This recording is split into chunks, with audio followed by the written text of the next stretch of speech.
Hello viewers, let's customize local user account in Windows 11. We will change the name of the local account, password protection, changing account type till deletion of the user account. So first come and click in search control panel, and when it appear, so click control panel, and when it open, click on user accounts.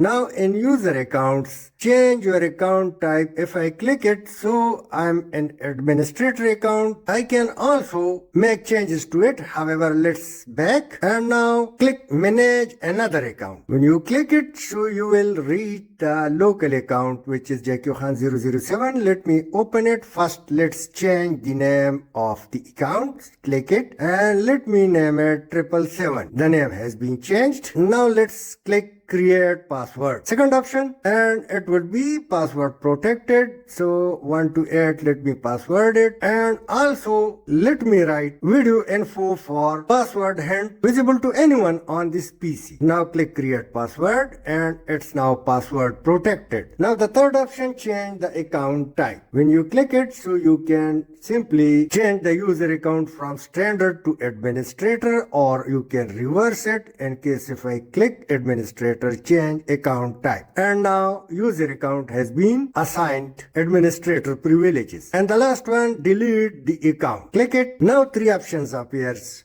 delete file, keep file, cancel. So if you keep file, the data would be safe, but let me click delete file. Now everything related to this account, including user account, would be deleted. Now click delete account, and the local user account has been deleted. Let me check it once again, and there is no local user account. Thanks for watching.